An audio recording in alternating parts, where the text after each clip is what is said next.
Buenas tardes. Buenas tardes, señoras y señores. Muchas gracias a todos por acompañarnos. Esperamos que vengan también algunas otras personas, porque son prácticamente las 7:05. Es una satisfacción muy grande que podamos reunirnos para un acto de este tipo, un acto cultural y además en los inicios del año, ¿no? De manera que tengan ustedes un feliz 2023, aunque realmente aquí ya empezamos el curso, si se puede decir así, hace unos días, con algunas presentaciones muy interesantes, un acto musical el lunes, ayer tuvimos otro también, poético, precioso, y por tanto les animamos a que nos acompañen, a que nos sigan a través de la página web, donde pueden consultar nuestros actos muy variados, muy interesantes, muchos, y estamos encantados de que nos sigan, ¿no? Porque la razón de ser de una institución como esta es pues, el servicio público, en gran medida. Somos una casa regional, ahora mismo la más antigua de tantas hay repartidas por el mundo, no solo de las asturianas, sino en general de las españolas en América y en Europa, y empezamos el año con mucha ilusión, un año que, como todos, pues se estrena con esperanza, con ilusión, con esfuerzo, con trabajo, y ojalá que pues, las circunstancias amenazantes de diversa índole pues, se vayan neutralizando y todo se encauce del mejor modo. Hoy, como es bien sabido, presentamos una novela, La alegría del capitán Ribot, nada menos que de un autor asturiano. Algunas veces se le ha denominado asturiano universal, Armando Palacio Valdés, y estamos encantados, ¿no? Yo recuerdo que hace unos años estuvimos incluso en un congreso en La Viana, interesantísimo, que llevaba ese lema, Armando Palacio Valdés, asturiano universal. Esto, uno de los grandes impulsores de este congreso y de la recuperación de la figura y de la obra de Palacio Valdés es Francisco Trinidad, que nos va a visitar, por cierto, la semana que viene, aunque para hablarnos de otro gran asturiano universal, como es Leopoldo Alas Clarín, de manera que el que quiera acudir, encantados, con muchísimo gusto, nos encantaría que nos acompañasen. Y más particularmente de su esposa, de la esposa de Clarín, una gran desconocida, Onofre. Bueno, por cierto, ambos eran amigos, Leopoldo Alas Clarín y Armando Palacio Valdés. Yo muy modestamente pues me he permitido en alguna ocasión hacer algún trabajo que lo presenté en ese congreso de La Viana, en Asturias, sobre una lectura psicológica y pedagógica de la novela José, de Palacio Valdés, de ambiente marinero y muy romántica, aunque luego surge la controversia de si el escenario es Judillero o es Candás, y yo creo que es Judillero, es Candás y son otros muchos pueblos, ¿no? Porque realmente, en mi opinión, es la licencia literaria que tienen los escritores, los grandes escritores, hasta ahí podíamos llegar, ¿no? Yo no creo que Palacio Valdés pretendiese hacer una fotografía ni de Judillero ni de Candás, pero bueno, a lo mejor esto venía bien, esa controversia, esa polémica, a la expectación y a la difusión de la obra, y desde luego algunos en Judillero, por ejemplo nuestro amigo como es Álvarez del Busto, el cronista oficial de Judillero, y otros desde Candás, pues persisten en esa controversia que a veces se ha llevado a la prensa asturiana y también ha trascendido nuestras fronteras, ¿no? Como quiera que sea, realmente estamos encantados de que se hable de Palacio Valdés. Perdón que también haga esta autorreferencia institucional, porque en algunas ocasiones hemos leído cuentos de Palacio Valdés aquí, en esta misma tribuna. Entonces nos es un acto muy querido, y estamos encantados de que se publique esta novela. Yo tengo que decirlo como presidente de la institución, y yo no me la he leído, pero estoy muy interesado en hacerlo, y por tanto en que se recupere y se difunda en los centros de enseñanza y al público en general, pues toda la obra de un gran escritor que en su tiempo fue uno de los más leídos, según he podido comprobar, pero que luego cayó inexplicablemente durante un tiempo en el olvido. Por lo menos en modo alguno se puede comparar al nivel que adquirió cuando estaba vivo, ¿no? Por ejemplo. Bueno, él nació realmente en Entralgo, Palacio Valdés, en 1853. Poco después su familia se instaló en Avilés, esa bella población, ciudad asturiana también, donde estuvo hasta los 12 años. Luego se trasladó a Oviedo para estudiar el bachillerato, y en la novela de un novelista, una de sus obras, Palacio Valdés escribe: mi infancia y mi adolescencia se pasaron en dos medios bien diferentes, en las ásperas montañas de la más abrupta provincia española y en las riberas del mar. Esta ventaja de alternar la vida campesina con la marítima es inapreciable porque da variedad a la vida y desarrolla en nosotros pensamientos y actitudes diversos. Bueno, en Oviedo, como acabamos de decir, pues se hizo amigo de Leopoldo Alas Clarín, luego estudió la carrera de Derecho en Madrid, Palacio Valdés, y Francisco Trinidad, al que también me he referido, pues desde la página que en el Ayuntamiento de La Viana dedicaba al escritor, no sé si la mantienen, señalaba que una vez obtenida la licenciatura en la Universidad Central de Madrid, pues Palacio Valdés desempeñó interinamente durante algunos meses la cátedra de Economía Política de la Escuela de Estudios Mercantiles de San Isidro y la cátedra de Derecho Civil de la Universidad de Oviedo, aunque su vocación se orientaría definitivamente hacia la literatura. Bueno, en Madrid compartió también pensión, así como proyectos y ilusiones, anhelos, con Leopoldo Alas, entre otros. Frecuentó además algunas tertulias literarias y fue un socio activo del Ateneo madrileño. Sobre la relación de Palacio Valdés con Clarín, les quiero leer un pequeño párrafo de Díez Echarri y de Roca, que dice lo siguiente: el espíritu de Alas, de Leopoldo Alas, influyó en la primera etapa del Palacio Valdés crítico, ya que el propio novelista lo declara así, pero ocurrió que andando el tiempo, Palacio Valdés se fue haciendo más humano, más comprensivo, más ecuánime. Clarín, por el contrario, se fue agriando más y más, hasta llegar al extremo de algunos paliques. Eran unas críticas que realizaba Leopoldo Alas en la prensa, sobre todo, en algunos paliques en que la auténtica crítica deja paso a la pirueta mordaz, vacua y lamentable. Clarín era tremendo, era algo impresionante, no tenía compasión alguna con políticos y otros escritores que consideraba que a lo mejor eran corruptos o eran pésimos como escritores, etc. En la novela autobiográfica antes citada del propio Palacio Valdés, al hablar de su amistad con Clarín, sobre todo cuando eran adolescentes, dice así: su vocación de escritor satírico, la de Clarín, se hizo ostensible desde bien temprano. No solamente los imitaba, escribiendo semanalmente para su uso particular un periódico que tituló Juan Ruiz, sino que enviaba a menudo a Gil Blas articulitos y versos. Pero aquellas ingeniosidades agresivas, aquella literatura de flechas aceradas, no infundía calor en mi alma. Los gemidos de las víctimas, las heridas manando sangre, los miembros palpitantes esparcidos por el suelo, me causaban grima y no alegría. Nunca fue de mi agrado el género satírico, que se aparta mucho del humorismo. Y bueno, pues algunas veces se ha clasificado la obra de Palacio Valdés, de la que hablarán muy bien mis compañeros, a los que ahora me referiré sumariamente al menos, pues en novelas asturianas, en novelas madrileñas, en novela valenciana, como es el caso de la que hoy nos ocupa, La alegría del capitán Ribot, ambientada en Valencia en finales del siglo XIX, y la obra he podido leer que fue objeto de adaptación para la pequeña pantalla por Televisión Española en el espacio novela en el año 1965. Y luego novela andaluza, además de las mencionadas. Bueno, aunque no se aborda una temática única en estos grupos de obras, en las asturianas, pues predomina la descripción paisajística y el análisis de campesinos, de mineros o de pescadores, como la citada novela José. En las madrileñas el escritor se adentra en los medios aristocráticos, políticos e intelectuales. En la valenciana, que hoy nos trae a este salón, pues se centra en la amistad y en la dignidad del matrimonio, y en las andaluzas en temas diversos como el amor, el contraste entre idealismo y realismo, el ambiente andaluz, etc.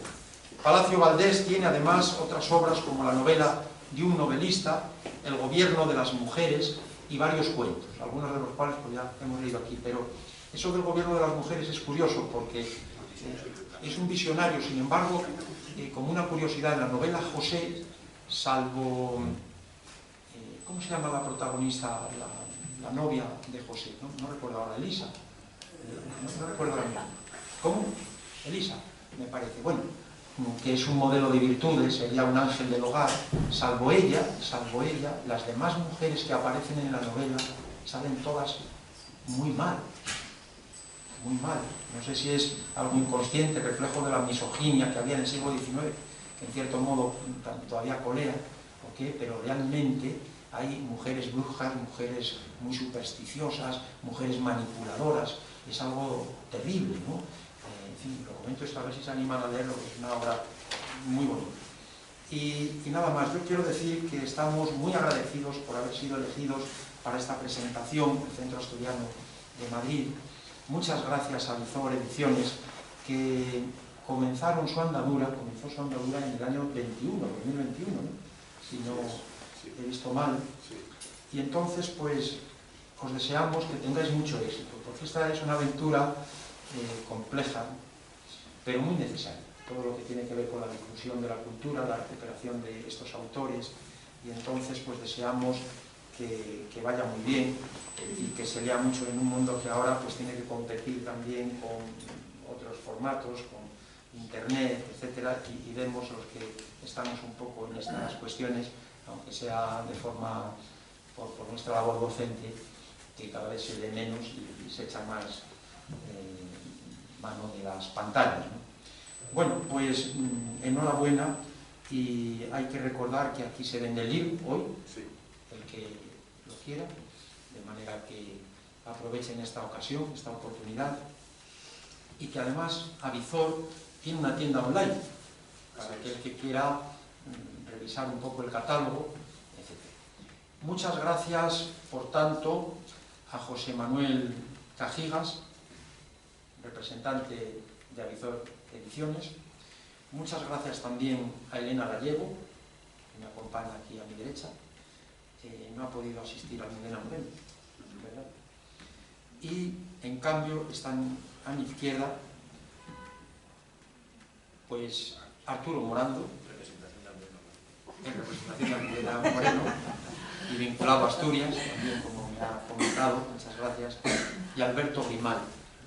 Gracias a todos, y yo por mi parte, pues nada más, agradecerles a todos su presencia, y cedemos la palabra, según lo que hemos establecido, cedemos la palabra pues al representante de Avizor Ediciones, José Manuel Cajigas. Gracias a todos.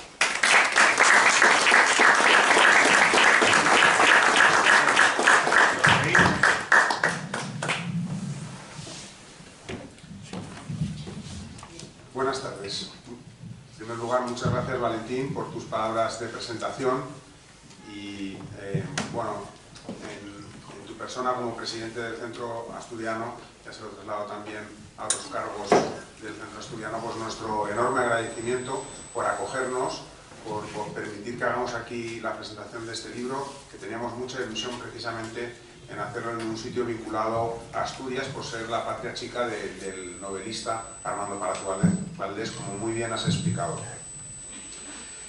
Después de este agradecimiento, y antes de explicar a los asistentes brevemente el acto, bueno, voy a comentar en un minuto qué es la editorial Avizor. La editorial Avizor es, como ha contado Valentín, la creación de un grupo de 15 amigos después de la pandemia, que, cansados de vernos por el ordenador, derivado de las dificultades de comunicación social que existían en ese momento, pues decidimos que todas esas ideas y sueños que a veces tenemos de llevar adelante un proyecto como este de una editorial, pues lo teníamos que realizar, y que no podíamos demorarlo más, porque siempre dice vamos a hacerlo y luego no, al final no lo haces. Entonces nos lanzamos a hacerlo, aunque cada uno tiene su trabajo y su profesión, y aquí en esta editorial pues ninguno está empleado, ninguno de los 15 amigos está empleado. De hecho no hay ningún empleado, es algo bastante artesanal de este grupo de amigos, aunque procuramos hacerlo muy profesional, en el sentido de que contamos con los mejores profesionales para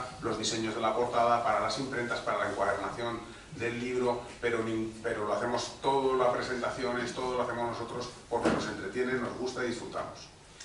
Y esa es una de las características de esta editorial pequeña, que por eso solo hemos editado en un año 3 libros, que no está mal, porque luego nos lo pasamos muy bien haciendo las presentaciones y viajando a Sevilla para presentarlo, bueno, pero aparte del divertimento, pues está también esa labor de comunicar a nuestros amigos y a los que vamos conociendo en estas presentaciones aquellos libros que nosotros hemos considerado de interés, que nosotros estimamos que son interesantes o que son lecturas que merecen la pena y que queremos proponer. Bien, en esta tarea de difusión de estas novelas, porque nosotros nos centramos en la edición de relatos, de narrativa, de novela, no nos dedicamos a editar otro tipo de libros.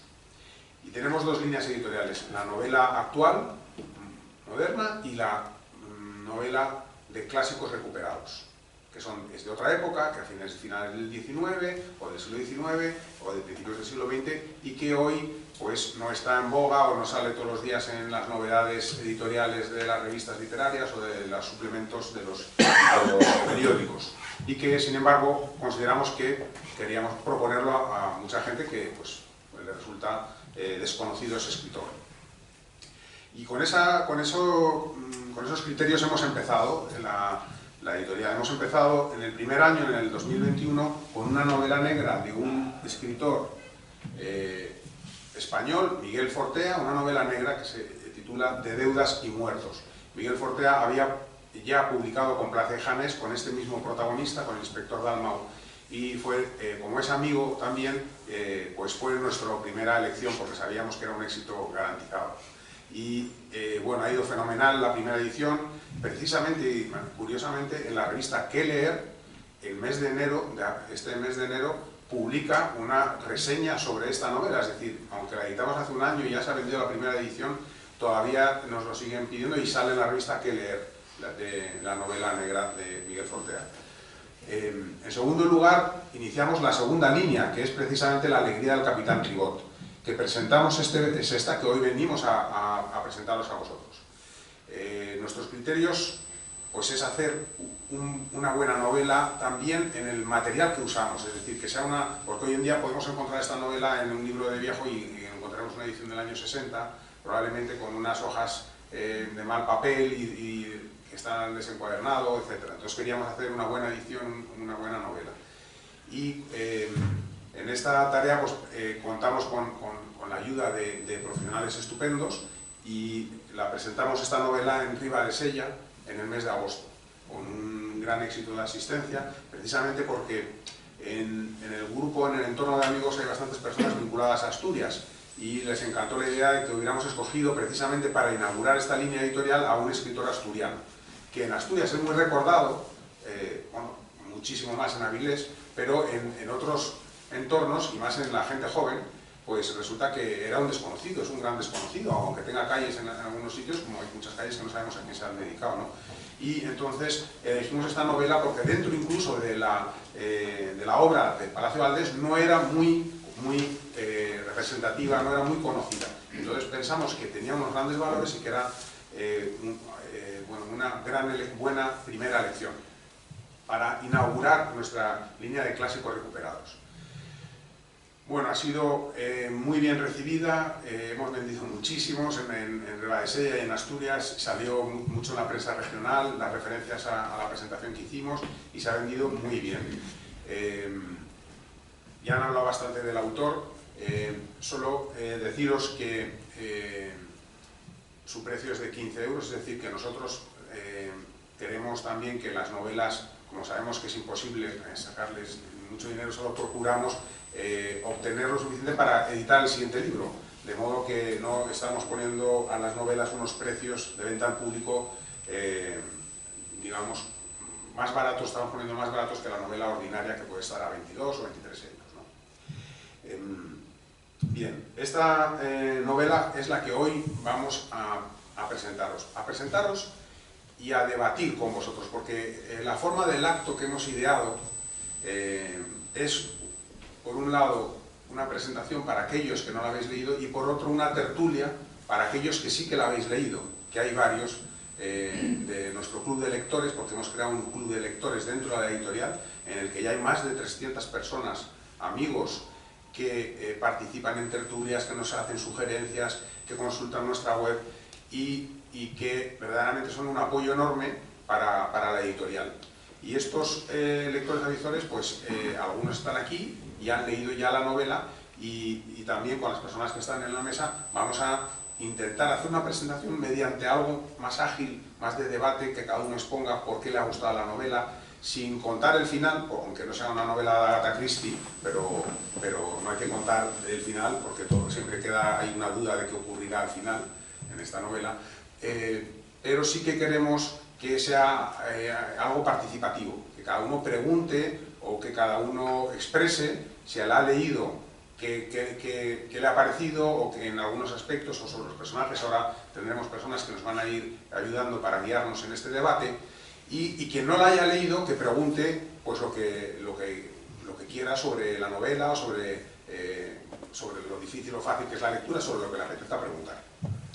En tercer lugar, al final de este año, estas navidades, que lo habréis visto igual, aunque quizá como no lo tenéis presente, pues en el periódico ha salido en El Mundo, ha salido en muchos medios, he tenido la suerte que le han hecho mucho caso. Es un escritor griego, aunque tiene un seudónimo francés, es el libro de Caterina. Este escritor griego ha tenido un enorme éxito en Grecia y, por suerte, lo hemos contactado y nos ha elegido nosotros para editarlo, la versión en español. Y lo presentamos en la Embajada de Grecia, porque se quedaron emocionados de que se tradujera al español.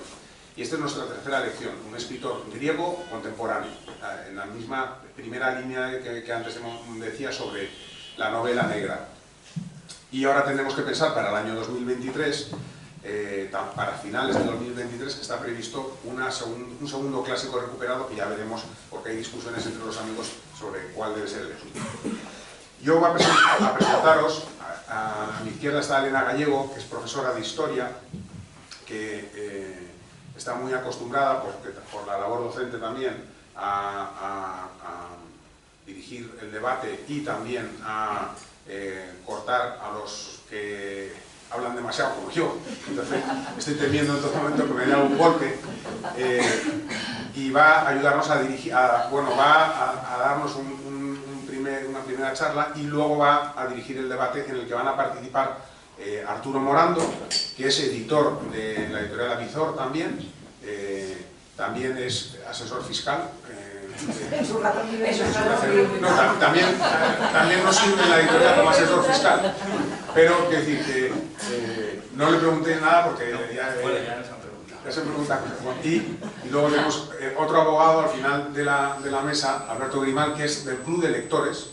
No es de la editorial, pero es del Club de Lectores, es decir, que también ha leído la novela y que pues su visión de ella representa igual un punto de vista diferente, pero cada uno aquí podrá opinar, y ha habido opiniones muy distintas entre las distintas personas que han leído, que nos han comunicado a la editorial. Hay opiniones muy diversas, aunque claro, todos destacan la enorme calidad de esta novela, que aunque es verdaderamente valenciana, a los valencianos les ha encantado porque escribe Valencia. Empieza en Gijón, la novela empieza en Gijón, en una taberna del puerto que se llama la taberna La Cometa, si mal no recuerdo. Bueno, y con esto solo deciros que desde luego ese club de lectores, aunque está abierto a cualquiera que quiera participar en él, se puede uno inscribir, y entonces además recibe todas las novedades de la editorial y tiene precios especiales en los libros, que también se tiene a mesa si quiere alguien hacerse el club de lectores. Y en segundo lugar, deciros que cuando termine habíamos pensado trasladarnos todos y hacer un círculo, pero como hay tantísimos asistentes, va a resultar imposible, va a ser demasiado caótico, con lo cual vamos a seguir desde aquí dirigiendo esta charla o tertulia o debate desde la mesa, para no generar un caos inasumible. Y nada más, solo deciros que al final del acto, creo que es en la planta inferior, ¿no? ¿O no? Es aquí mismo. Aquí mismo se va a servir un vino y un pisco labis, unas tortillas y algo que nos van a servir. ¿No hay chorizo asturiano? Sí, ahora creo que hay chorizo y empanada asturiana también, empanada asturiana. Y fabada no, es decir, que eso ya, hay gente que quiere ya comer y cenar, tal, no, eso no puede ser hoy. Pero bueno, y de nuevo solo dar paso a Elena Gallego y de nuevo agradecer al Centro Asturiano pues, que nos haya acogido. Muchas gracias.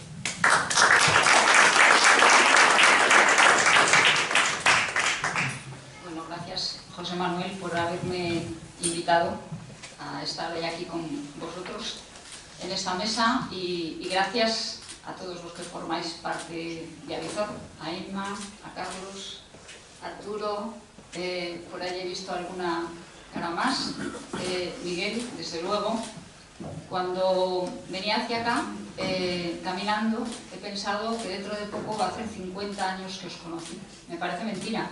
Y os conocí estudiando mucho. 40. Y además, no, 40, perdón, 40.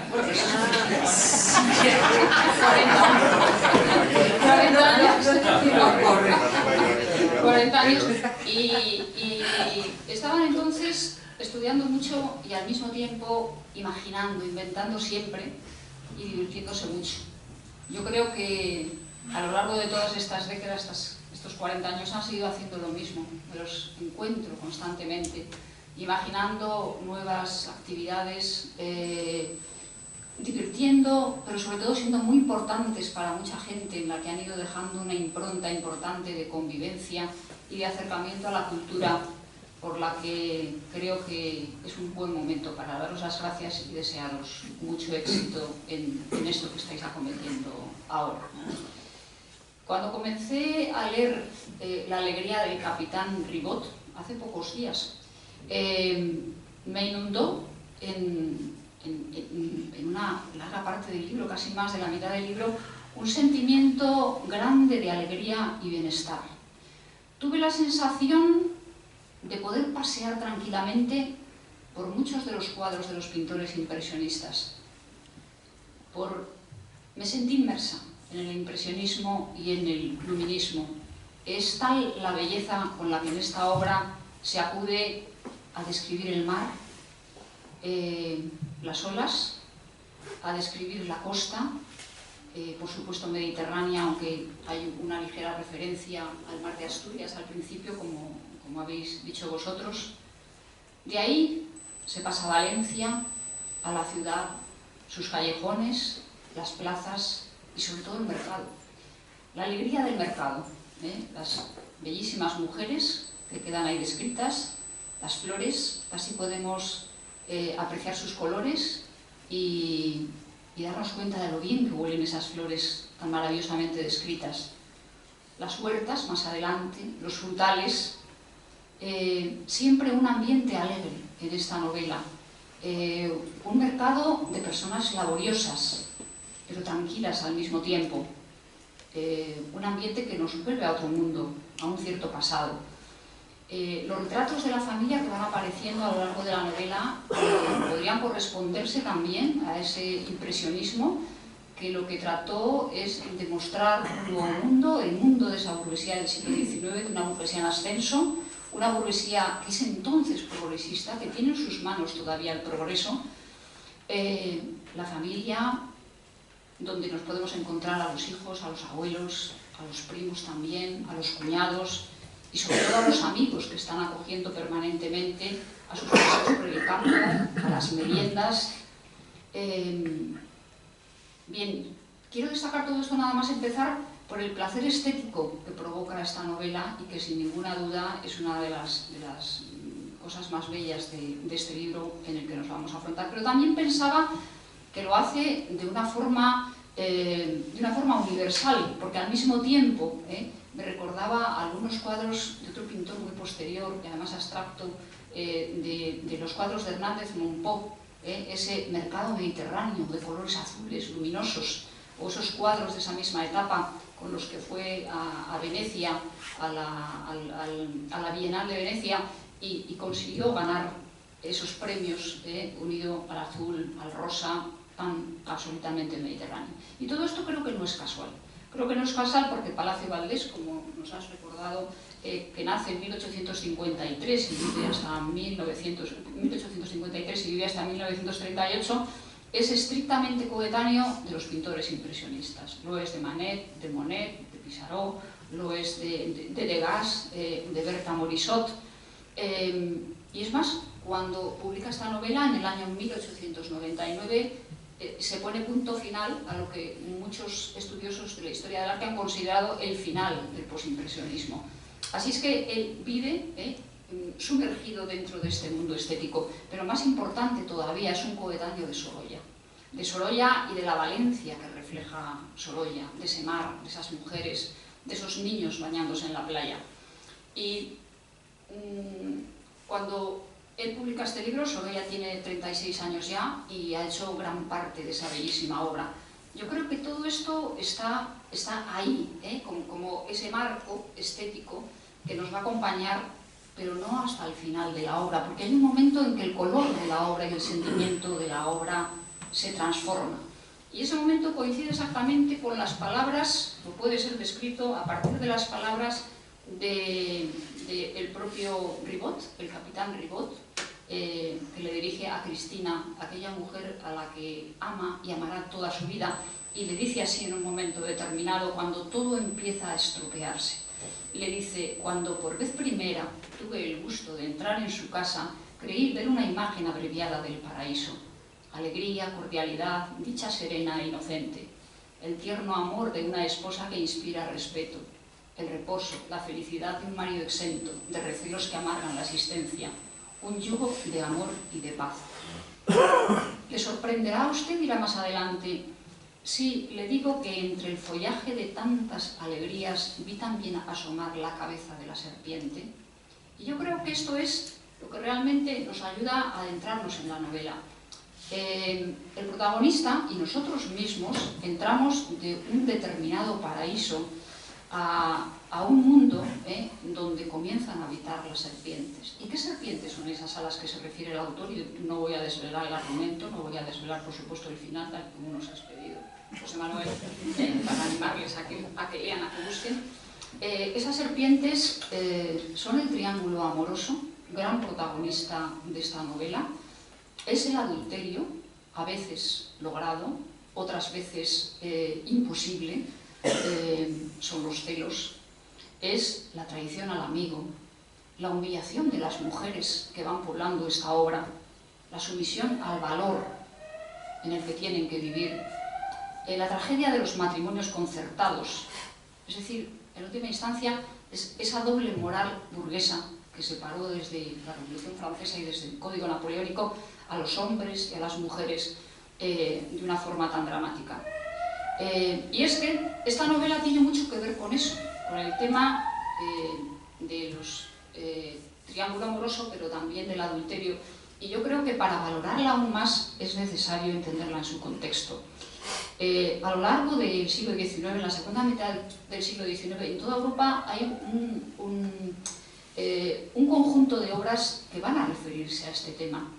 La primera de ellas, como no podía ser más, es de Flaubert, cuando en 1857 publica Madame Bovary, esa obra excepcional, ese retrato psicológico de la vida de una mujer que finalmente termina en un suicidio espantoso. Y creo que aquí sí que puedo avanzar el final. Un poco después, en el año 1877, todo esto coetáneo del propio Palacio Valdés, nos encontramos con Ana Karenina. La literatura rusa nos regala esta maravillosa obra de Tolstoy, de esa mujer también profundamente enamorada y que se atreve a situarse en contra de las convenciones de una época y finalmente no puede con su propia realidad y se arrojará a las vías del tren. Poco más adelante, la literatura española nos concede otro libro del que casi acabáis de hablar, La Regenta de Clarín, donde tenemos que asistir a esa mujer que contrae un matrimonio como es en aquella época la norma, en la que ella se ve obligada a un determinado matrimonio tremendamente insatisfecho y que acaba realmente con una perturbación emocional tremenda. Y cómo no, en Alemania nos encontramos con la obra de Theodor Fontane, Effibrist, en donde una mujer en estas mismas circunstancias finalmente se ve abocada a la exclusión social, a la miseria, a la soledad más absoluta. Y de pronto, después de todas estas obras que se escriben entre 1857 y 1895, nos llega La alegría del capitán Ribot. Y la obra me ha parecido, en este contexto, de una originalidad tan grande por cómo precisamente va a abordar ese tema, que creo que es su gran acierto. Del suicidio, de la muerte de estas mujeres, de la exclusión social, de la miseria, de la perturbación frente al rechazo social que tuvieron que vivir, frente a la violencia de las leyes que en ese momento imperan en Europa ante las mujeres, frente a la desigualdad, frente a tanta humillación, nos encontramos una novela diferente, que quedará llena de luz, y no digo cuál, para animaros a que vosotros mismos lo leáis. Y desde la mesa yo lo que quería hacer es simplemente una sugerencia de temas para que pudiésemos hablar de todo eso, sobre todo dirigidas, claro, a los que lo habéis leído. Yo sugiero que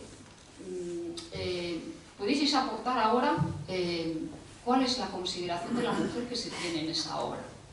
En muchos aspectos, ¿por qué se niega explícitamente las capacidades de la mujer en tantos momentos de esta obra? ¿Por qué se desprecia su propia valía? ¿Por qué se la sitúa al margen del poder económico y del poder político? Se la excluye de ese aspecto de la vida. Me gustaría, en segundo lugar, sin embargo, que hablemos del reconocimiento. Yo no sé si... ¿Quieres que has planteado? ¿Ya lo has planteado, no? Yo planteo 4 temas. Sí, eso es, pero no, planteamos el primero, que es el del papel de la mujer, que creo que es muy interesante, porque, no sé si me oye, como estoy además un poco ronco, creo que el primero que plantea Elena es muy interesante y quizá Arturo, puedes coger ese guante, que siempre te llama la atención, ¿no? El papel de la mujer en esta novela. ¿Arturo? Y luego dar a los que lo hayan leído, si quieren participar, y decir qué opinan sobre el papel de la mujer, que yo tengo una visión un poco distinta de la que tiene Elena, bueno, no distinta, complementaria, y sobre esta circunstancia del papel de la mujer, o Alberto mismo también, pues y luego sigues planteando los temas, ¿te parece? Y cualquiera puede levantar la mano y intervenir en ese momento, si os parece. Eso es lógico, tú eres mujer. Yo, porque no soy mujer. No, que tú eres hombre y ella es mujer. Ya, bueno, eso, viniendo en la apreciación de alguien que es el socio más antiguo del centro asturiano, pues entonces está claro que es así. Incluso los más jóvenes yo creo que lo pueden apreciar también.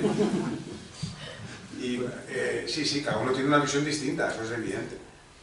Pero en este caso, como soy antiguo alumno de Elena, pues casi siempre voy detrás de lo que ella dice, ¿eh? No crea que no. Yo le puedo ceder la palabra al autor. Bueno, a ver.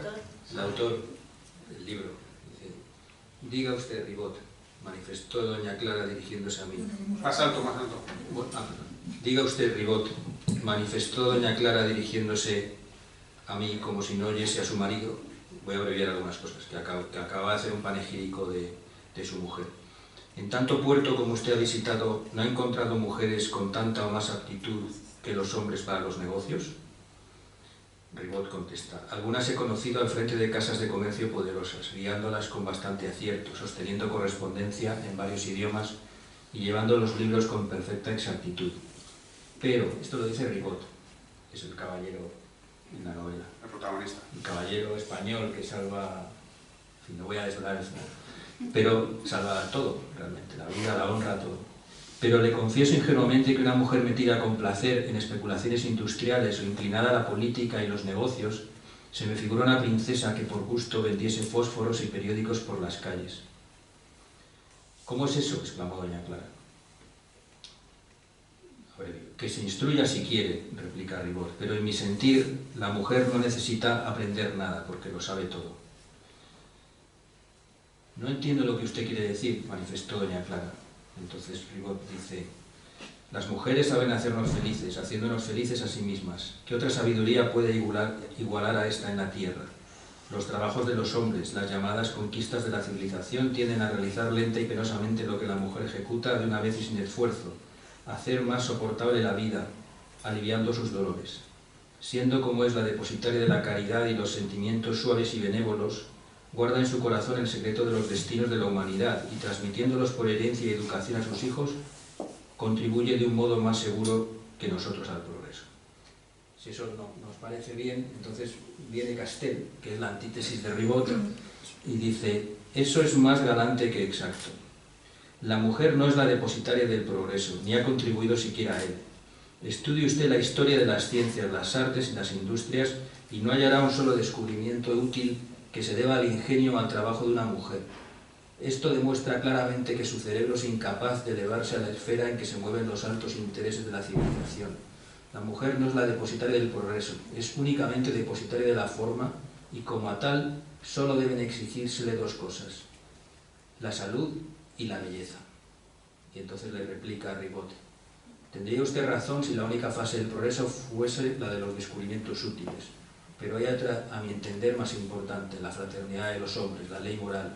Este es el verdadero fin del mundo. Bueno, esto yo creo que, o sea, me parece súper interesante el punto, pero realmente aquí se manifiestan varias posiciones, ¿no? Aquí hay una señora, a ver, tampoco quiero dar, pero yo creo que lo bueno de esta novela, y es verdad que hay un argumento, una historia, un desenlace, que eso no lo vamos a desvelar, ¿no? Pero tiene una densidad tal en muchas cosas, a veces que están contadas de una forma muy sutil, que yo creo que sí nos podemos detener en que aquí hay varias visiones. Esta doña Clara es una señora que hablaba inglés y entonces cuando había un tema difícil o importante, pues en lugar de hablar en español hablaba en inglés. No sé si eso era no se sabe si es una burla hacia la señora, porque se la pone de tonta, o no. También pretende que está gestionando el negocio del marido, en otro sitio se dice que realmente es el listo es el marido. O sea, es muy contradictorio en muchos. Puede ser crítico y está intentando como reflejar un poco de que se ridiculice a la mujer, ¿no? Pero aquí mismo tienes otras dos versiones. Tienes la opinión de Ribot, que digamos tiene puestas, si quieres, a las mujeres en un altar, ¿no? Diría yo, es una visión un poco antigua, pero tienes a Castell, que piensa directamente que las mujeres son... Entonces, yo creo que ahí yo creo que Palacio Valdés tampoco se decanta, en mi opinión. O sea, eso yo creo que refleja un poco, ¿no? Una serie de ideas contradictorias. Yo sí creo, por otro lado, que la novela tiene un mensaje o un fin moralizante, pero no es en este aspecto. Y por otro lado, por terminar, o sea, hay una cosa que a mí me gusta muchísimo de la novela, que son las descripciones de los personajes. Creo que una de las mejores cosas de la novela, y no los principales precisamente, no Ribot y Cristina, sino los personajes secundarios, hay algunos que son fantásticos. O sea, y ahí hay igualdad de caracteres. O sea, tienes mujeres que son importantes en la novela y tienes hombres que son importantes en la novela. Claro, esto es una visión de un lector más joven que Arturo. No digo que Arturo no sea joven, pero más joven que Arturo. Pues la verdad es que mi visión coincide bastante con la de Arturo. Es verdad que hay ciertas maneras de verlos, algunos personajes en el sentido de la mujer, pero yo creo haber entendido al autor que de una manera un poco tímida sí que le da cierto protagonismo a la mujer a través de una mezcla de lo que dicen los personajes. Precisamente doña Clara y Arturo, que a mi gusto sirve en cierta parte como alivio cómico, en cierta parte, pero luego la realidad del asunto es lo que comentaba, que prácticamente, corregirme si me equivoco, su marido es el tonto, es el realmente tonto, aunque luego se le engrandece, y es la que a mi gusto lleva las riendas. Por otro lado, también resaltar la figura de la enamorada, llamémoslo así, que si bien sí que se asemeja más a la figura femenina de los clásicos, ¿no? Más aprincesada, más sutil y delicada, también tiene su carácter, y lo hace notar especialmente a medida que avanza el libro. Y creo que es un aspecto muy relevante a destacar de este libro completamente. ¿Alguien más que haya leído el libro y que quiera opinar sobre el papel de la mujer? Yo creo que no habéis dicho cosas contradictorias realmente con lo que dice Elena. Yo creo que él es un escritor realista o naturalista que refleja muy bien cómo era la sociedad de ese momento, ¿no? Y claro, refleja el papel de la mujer en ese momento, finales del siglo XIX, que no tiene nada que ver con el papel de la mujer hoy. Y por lo tanto nos choca ver esa sociedad en aquel momento y ya sí que ve y destaca esa esa pugna, esa lucha que ya existía entre los que consideraban que tenía que adoptar un papel diferente en la sociedad la mujer y aquellos que eran más retrógrados y que mantenían unas posiciones bueno, pues, más inmovilistas en relación con el papel social de la mujer. Y eso sí que se ve reflejado, incluso se habla, es decir, es un tema que aparece en la novela. Se habla en las meriendas sobre el papel de la mujer en la sociedad, entonces, en aquella sociedad. En el momento actual, decían, a finales del siglo XIX, ¿no? Lo cierto es que yo creo que... Se ilustra con imágenes superpoderosas. Sí. Por ejemplo, hay una que yo creo que eso se puede, porque lo que es bonito es leerlo, sí. Se puede contar. Hay una que es que hay el cuñado que se llama Sabas, que es un personaje tremendo. En el sentido de la palabra personaje. Su mujer literalmente se tumba en el suelo para vestirle, mejor dicho, para cepillarle los zapatos y dejárselos brillantes antes de que salga de casa a hacer nada, porque bueno, se va por ahí a ligotear y tal, ¿no? Porque es a lo que se dedica, básicamente. Pero es que esa imagen, es que cuando la estás leyendo, te das cuenta que sí que está escrita porque puede... De lo que hemos perdido, te das cuenta que...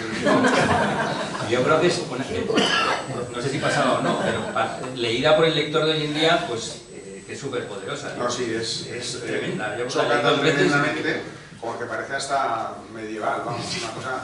Y estamos hablando de alguien que está describiendo, bueno, un entorno social que era así.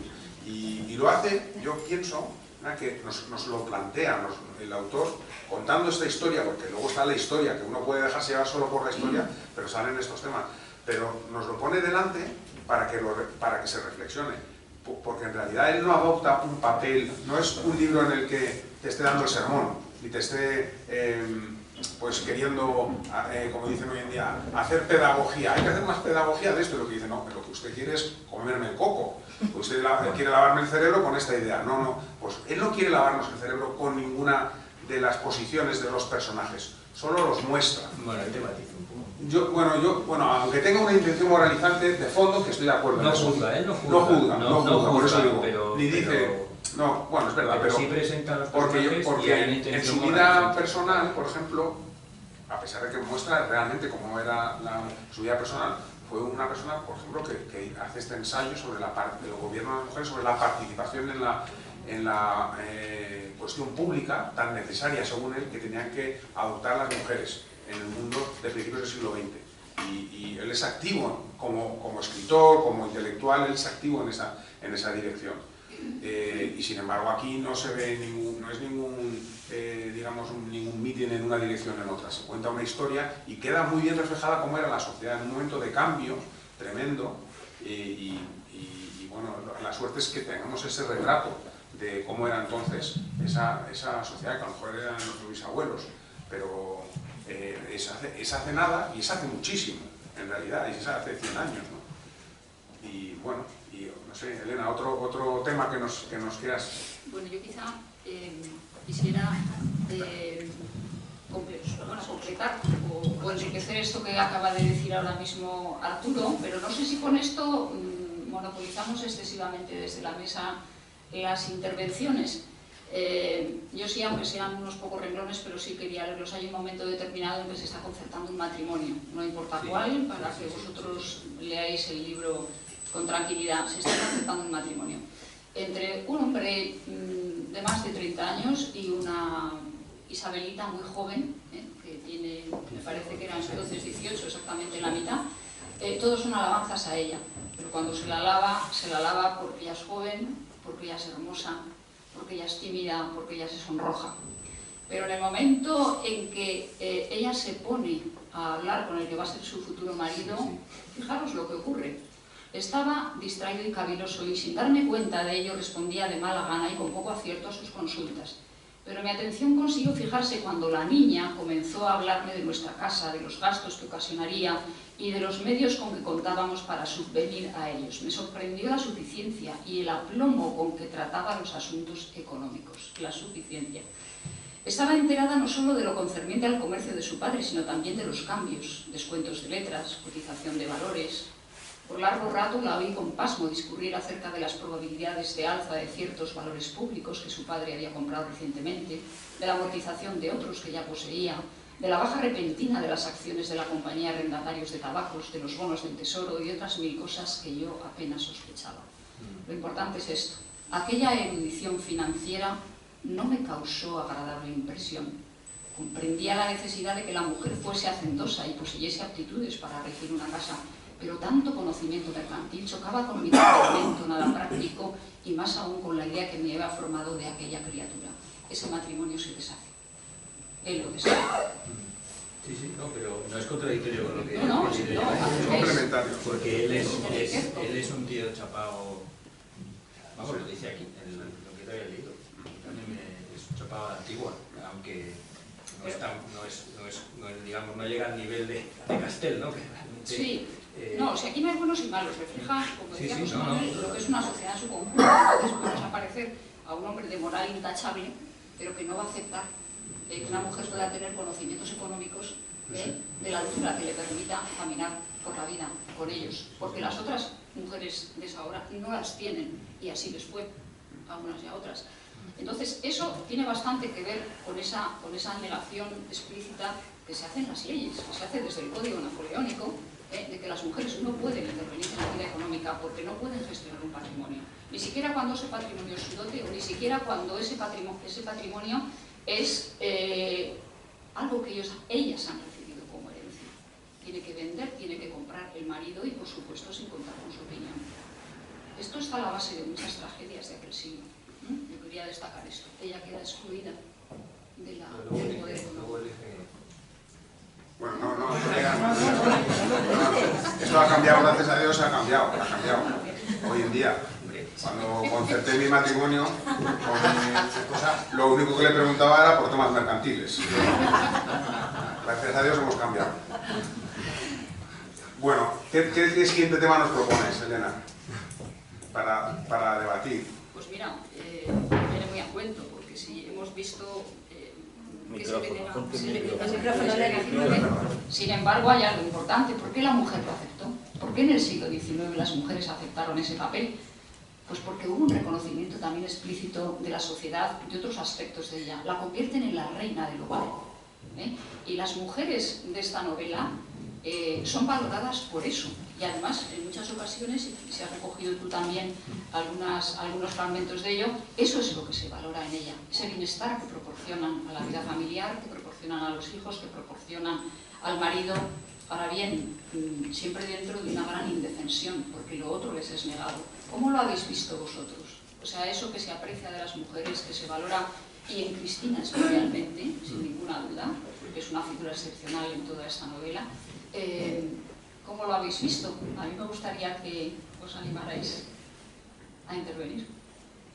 Yo creo que es una visión muy caduca, es de su tiempo, pero ahora nos parece caduca, es muy diferente a lo que se piensa ahora mismo, y que hay un personaje que sea quijotesco y noble no quita que piensa que una mujer es mala porque es sabia. O sea, que al final es un poco, no, es que, pero la maldad viene del exceso de conocimiento. Es que esta mujer que está elucubrando tanto, algo malo tiene en la mente. Puede ser también que tiene interés y demás cosas, pero ya la base, sin llegar a lo que puede ser, que hay más cosas, hay que desvelar, de más necesidades, pero ya en la base de que tenga demasiada información y se interese sobre esas cosas, ya me parece algo malo en sí. O sea que es una visión quijotesca, o sea, está buscando una Dulcinea y no vale una mujer práctica. Yo no soy práctico, aunque no es práctica que yo, debe ser una cosa odiosa, no puede ser.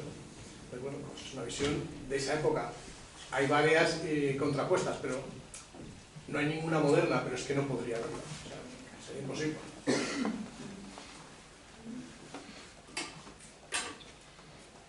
Claro, pero yo también opino como tú, Elena, porque los tipos de mujeres que nos presenta la novela, en la medida en que son o aparentan ser más avanzadas en cuanto a conocimientos, en cuanto a formación o en cuanto a lo que sea, les cae un San Benito negativo. Y son aquellas mujeres las que son hacendosas y se dedican a sus labores y a lo que debería de ser y a lo que se espera de ellas, las que resultan realzadas en la novela, y las otras son las malas o las petardas. Entonces esos estereotipos están ahí en esa novela. Yo, en algunas ocasiones que hemos comentado este libro, he oído de algunos lectores que este libro es muy avanzado en cuanto a destacar el papel femenino en la sociedad, y a mí siempre me ha parecido todo lo contrario, me ha parecido un reflejo de lo que era la sociedad en ese momento, y desde luego cero avanzado, porque todas las mujeres que presentan una cierta formación o una cierta capacidad de presentarse en público y de hacer cosas son inmediatamente aplastadas. Sí, pero por lo menos se presentan esas mujeres, o sea, a finales del siglo XIX hay mujeres que dominan el lenguaje de la economía, de las finanzas, y nos las presenta el libro.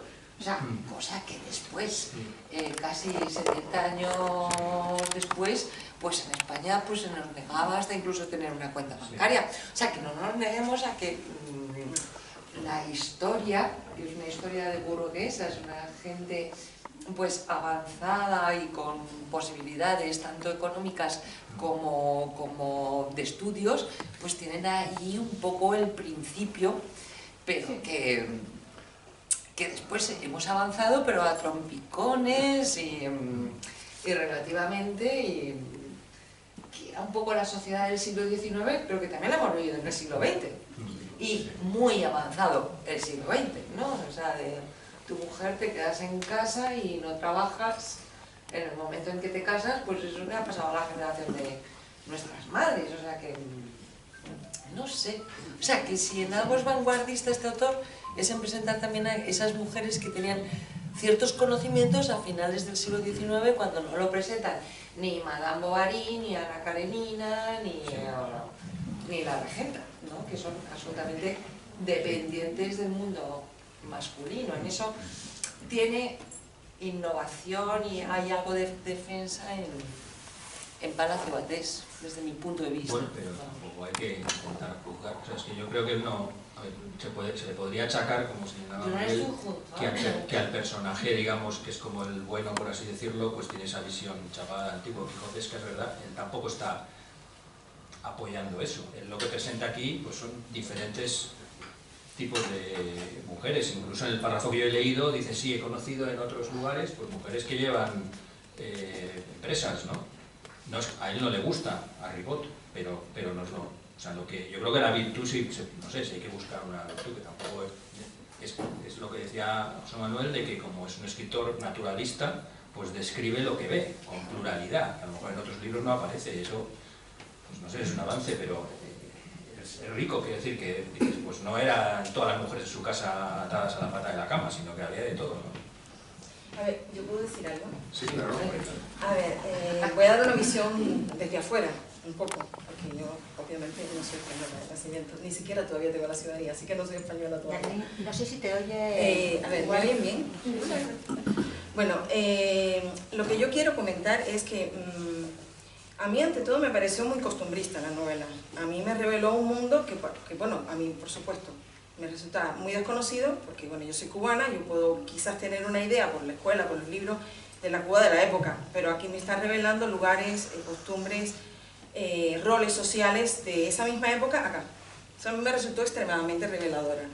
Y el tema este que se estamos tratando ahora mismo sobre los roles de la mujer, o algo que para mí también crecí con una realidad muy diferente a España en los mismos años, yo creo que a mí me resultó, primero que todo, muy realista, porque lo que está reflejando es la realidad de una época. Entonces, no puede ser más vanguardista, porque es que se sale de la época del autor y de la época que está contando. Entonces, para mí es realista y como tal yo lo asumí. A mí, yo estoy leyendo, estoy recibiendo una información, una historia, y como tal, para mí está perfecta. Yo creo, de hecho, que el autor intentó darnos un arcoíris. Y por eso hay tanta diversidad en los perfiles de los personajes femeninos, es como a mí me llegó. Y por supuesto está la mujer súper sumisa, que no ve más allá de donde camina su esposo. Está la arribista que quiere un esposo para resolver la vida, y cuando ve que no va a ser el caso, pues ya tampoco le conviene y se va por otro lado. Está la esposa fiel, que parece sumisa pero que no lo es, y que es una mujer íntegra, por supuesto no quiero que se me escape nada, una mujer íntegra con muchísimos valores, pero que además sabe ser el sostén de la familia cuando tocó. Es decir, que yo creo que ahí está el rol de la mujer, que es capaz de agarrar las riendas de la economía familiar cuando toca, sin más. Y ahí yo creo que es donde más se empodera a la mujer en la novela. Así estoy tratando de acordarme rápidamente de los personajes femeninos. Pero bueno, así es como yo lo veo. Y a mí en realidad coincido con Irma en que yo creo que Palacios intentó ser, aunque por supuesto habrá tenido su criterio, porque es imposible no tenerlo, y mucho menos para un escritor, y de alguna manera lo cuela a través de los personajes, pero creo que intentó ser imparcial y mostrar, a poner cartas sobre la mesa y enseñarnos este es el rol, así son las mujeres. Algunas quieren más, otras quieren menos, otras se conforman con el rol que les ha sido dado y son felices siendo mujeres floreros, porque les va bien la vida así, otras no, y tienen para mucho más. Y en el párrafo que leías, a mí, cuando yo lo leí, me dije, pues aquí está yo estaba enamorada, digo, es que es un amor, si es un caballerazo. Pero claro, me dije, aquí esto está tibio, porque yo pienso que al final también está tratando de ser polite, ¿no? Está tratando de decir, yo soy un invitado, no me voy a batir abiertamente con mis... bueno, yo estoy aquí invitado, así que no puedo ahora abrir un debate, quizás tampoco era su intención. La primera reunión. Quizás tampoco era su intención, yo creo que intentó, y claro, yo creo que se fue un poco por la tangente, valorizando a la mujer, diciendo, tiene capacidades ilimitadas, pero a mí me parece que es como un derroche, ¿no? Porque la mujer está dada a la belleza, al candor, a la armonía familiar, cosa que por supuesto no está reñida con otro, pero eso no lo podía decir en esa época. Se refería a la transmisión de los valores. Sí, también, en fin, yo creo que un poco ahí buscó una salida protocolar, porque en realidad, para ser un capitán de barco, vaya filosofía. Entonces, pero bueno, sobre este punto eso es lo que opino, y si quiere, pues ya suelto todo lo que tengo en la cabeza así ahora mismo, que es de otro punto, o me callo y a ver si se abre el otro punto. No, pues, yo hablo también mucho. Plantea tu punto. Ya. Y abrimos otro debate. Bueno. Que sea que hay muchos, porque en la novela da para mucho, no solo es la mujer, ¿no? Hay muchos otros, y es una historia en sí misma que puede uno sacar muchas. Ahora se me ha ocurrido otro al intervenir tú, pero cuéntanos, cuéntanos tú el que tú quieres. Bueno, a ver, pues eso, cuando yo estaba leyendo, para mí era eso muy costumbrista, entonces yo podía ver los paisajes, los sitios, algunos he pasado, otros no, y se me dibujaba muy bien mientras iba leyendo. Y la manera en que cuenta también, pues cómo está estructurada la sociedad, la manera en que hace descripciones de sitios, de mercados, eso también me pareció muy bien logrado, y por eso pienso que es una novela muy costumbrista. Y tenía algo más en la cabeza, pero se me fue, así que lo diré luego. Sí, esa cuestión de las descripciones que ya ha destacado también Elena antes, es verdaderamente maravilloso cómo nos traslada el autor a esa Valencia de finales del siglo XIX, esos barrios y esa huerta de alrededor de Valencia donde van a pasear y disfrutan, y es otro modo de vida en el que uno se sumerge, uno queda inmerso, utilizando las palabras que antes había dicho Elena, y disfruta de la lectura porque está viviendo una época, una España diferente por completo en muchos aspectos, aunque por lo que habéis dicho, pues los tipos de mujer siguen siendo muy parecidos, a pesar de los que os creáis vosotras. El ser humano es lo que es. Pero bueno, aparte de esto, las descripciones son deliciosas y uno se traslada a las calles de Valencia y ve lo que y piensa y sufre lo mismo que los personajes que están en esta historia, que son variados y distintos. Sí, ya me vino a la cabeza. Lo otro que me llegó mucho cuando estaba leyendo, no solamente todo lo que hemos dicho, es la parte moral, filosófica, está muy lleno de mensajes. Es impresionante cómo uno va leyendo y dice, esto es un mundo irreal, esto es demasiado naif, demasiada ingenuidad. Claro, y empiezan a aparecer las miserias humanas que existen en diferentes planos y con bastante variedad, y la manera en que eso se empieza a abordar y cómo lo enfoca la autora a través de los personajes, a través de Ribó. Arturo, a lo mejor puedes completar la idea, ¿no? Y a mí me pareció realmente súper enriquecedora, y los mensajes están muy bien metidos en el relato y en boca de los personajes también. Eso está para mí también muy bien logrado. Y al club le agradezco infinitamente, porque yo no conocía a Palacio, y pues es una literatura que estoy descubriendo y pues se lo agradezco mucho. Muy bien. Pues ese es nuestro objetivo, dar a conocer a estos autores que merecen la pena y que han quedado un poco en el olvido. Más temas que quería sacar Elena, ¿no? Tenía 3 temas. Sí, bueno, pero que hable un poco de esa, que también lo tenía Elena, de la moral. La moral, es que lo tengo aquí, las notas y justo de aquí también que querías... ¿No? Pero... Sí, lo del tema... Bueno, yo el de la moral, como me parece realmente lo más redondo de la obra, lo había dejado para el final, por eso si queréis... Estamos ya... ¿Estamos como cuánto? ¿Con cuánto tiempo? No sé, porque habrá que tomar algo, y entonces yo pienso que nos quedan unos minutos, pero unos minutos... Unos minutos muy pocos, bueno, pues entonces simplemente lo anuncio. A mí me parece que otro de los grandes temas es el de esa doble moral burguesa del siglo XIX y de ese mundo liberal en el que se va a juzgar de forma diferente al hombre, del que se acepta el adulterio, se comprende, se entiende, y cómo se juzga a la mujer cuando comete el adulterio. Entonces esa doble moral burguesa es no desembocando en las tragedias de otras literaturas europeas, pero es otro de los grandes motores de este libro, cómo va respondiendo cada uno de los personajes, y es de una forma bellísima, pero si quieres no entro. Porque me parece que lo que al final en esta obra es esencial es que aquí hay un personaje, como si dijésemos, de nuevo tipo ante estas literaturas europeas, y es el personaje del capitán Ribot, un hombre con una moral diferente, que es capaz de llegar a ese final tan generoso, en esta obra tan difícil de resolver de otro modo, y muy bien planteado por parte del autor cuando entran en conflicto y además se sinceran claramente tanto Castell como Ribot y hablan de lo que deben hacer. Yo no tengo que leerlo porque es que creo que es lo esencial al final de esta obra. Pero no lo contáis, La página pero no lo vayáis a contar. Exacto, es muy breve, pero dice cuando están hablando de cómo ambos aman a la misma mujer, que además es una mujer casada, y cómo cada uno de ellos reaccionaría. Y Ribot le dirá: la adoro con toda mi alma, con todas las fuerzas en mi corazón, para obtenerla por medio de una traición, lejos de causarme alegría, sería la mayor desgracia que podría ocurrirme sobre la tierra.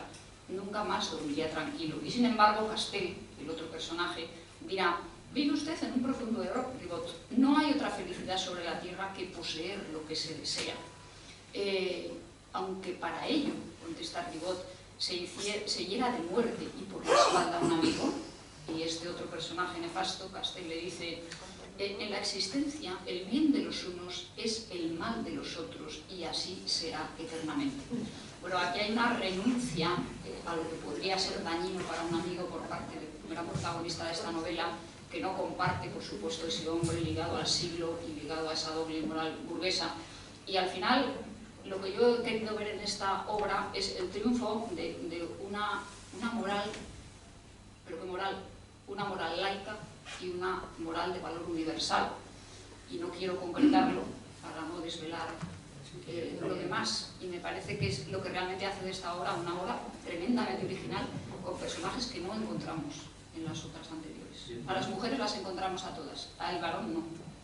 Sí, a mí esa parte también me ha encantado, la verdad. Por otra razón, pero luego pensando, porque al leer el libro, en 1899 es el año que muere Nietzsche, leí ayer, curiosamente, y este Castell es un nietzscheano, tiene una frase que es tremenda, que es esto de que la única verdad de la vida es aumentar la intensidad de la vida. Yo creo que hay un debate, y aparte que la filosofía, o sea, el nihilismo a finales del 19 era, vamos, era la filosofía de moda, ¿no? En ciertos, y yo creo que ahí está el interés filosófico, ¿no? Yo cuando me refería al interés moralizante, esto no lo hemos comentado, ¿no? Pero que también a mí es lo que más impresionado me dejó cuando leí el libro. Este libro yo lo leí, claro, a finales del 21, que lo publicamos en el 22, estábamos saliendo de la pandemia, y inmediatamente hice un paralelismo. O sea, este libro está escrito en 1899, el año siguiente al desastre del 98, que España fue una crisis brutal. Y este hombre, en todos los aspectos, incluido en el aspecto moral, este hombre se saca este libro de la manga, que tú lees el libro Y como tú has dicho al principio, ¿no? Pues estar viendo cuadros de Sorolla, estar relajado, tranquilo, disfrutando, te gusta el final y dices, caray, qué forma más optimista de... Como ha intervenido una lectora cubana, quería justo porque llama la atención en la fecha de la novela y el momento histórico de España, cómo se reflejan hacia provincias, cómo ocurría, ¿no? Los negocios que llevaban, que hemos hablado del aspecto de negocios que aparecen bastante en la novela, pero quería preguntar a Alberto, si no te ha llamado la atención esa descripción de la sociedad, que es muy perfecta, que salen a pasear en carruaje, van a misa y meriendan con chocolate y todo es lento y tranquilo, justo unos meses después del desastre y no hay ninguna mención al desastre de la sociedad, al menos no queda reflejado para nada al desastre de la pérdida de Cuba. Justo en ese momento tan históricamente demoledor para España, que origina pues, un montón de opiniones intelectuales y en cambio los personajes de la calle. Sí, entonces no sé si eso, ¿cómo lo has vivido? Sí, justo precisamente fue de los temas que más me llamó la atención, porque parece un poco, la historia parece un poco que vive en un momento aparte. No hay política, no hay grandes enredos ajenos a lo que ocurre y viven en un estamento, ¿no? La burguesía. De hecho, creo recordar que ni se mencionan estamentos inferiores. O sea, una congelación de una vida cotidiana muy pausada, muy ajena, precisamente a lo que comentabas, y muy interesante. También, ya aprovechando un poco lo que tengo la palabra, me gustaría destacar mucho lo que a mí, con independencia de lo que me ha chocado, que es la caballerosidad de cuanto sucede en el libro, especialmente obviamente el Capitán Ribot, que a mí, de forma previa a leer el libro, he de admitir que yo me considero una persona caballerosa, pero tras leerlo no le llego ni a la suela de los zapatos a la gente de un tiempo no especialmente lejano, o sea, los anteriores, pero tampoco esto, y me choca enormemente toda la ritualidad que se genera al principio entre los protagonistas amorosos, cosas que a mí me chocan muchísimo con lo que mi generación vive ahora de pues, ligar o incluso las amistades, y me genera la pregunta que me gustaría lanzar a cualquiera, de si debemos de considerar que esa caballerosidad, esa educación, sí podríamos decir, se ha perdido o se ha transformado, de si es algo que debemos de añorar y de echar en falta en generaciones como la mía, o si por contrario, si se ha perdido es por alguna razón lógica y sensata. Pues aquí puedo opinar cualquiera, pero... Yo tengo una experiencia muy personal. Pero tenemos... No me callo. No, pero os propongo que como es un tema tan abierto y que da para mucho debate, para mantener la educación de que si os hemos invitado a un pisco labis, lleguemos al pisco labis, pues lo discutimos mientras nos tomamos un vino y damos por concluido el acto. Os invitamos a leer la novela, que de verdad la vais a disfrutar los que no la hayáis leído, y por el tiempo nos gustaría seguir hablando. Hay algunos que podríamos estar aquí hasta las campanadas del año 23, pero hay que ser razonables y educados, y entonces bueno, pues os invitamos a leer este libro, os va a encantar. Si alguno quiere participar como del club de lectores, pues también seréis muy bienvenidos, ellos explicarán en qué consiste, y nada más, agradeceros la asistencia a este acto de debate, de tertulia, que buscaba dar a conocer al centro asturiano y a los socios del centro asturiano el libro del Capitán Ribot. Muchas gracias, Valentín, de nuevo, y espero que os hayáis pasado un rato entretenido, que es de lo que se trataba. Muchas gracias.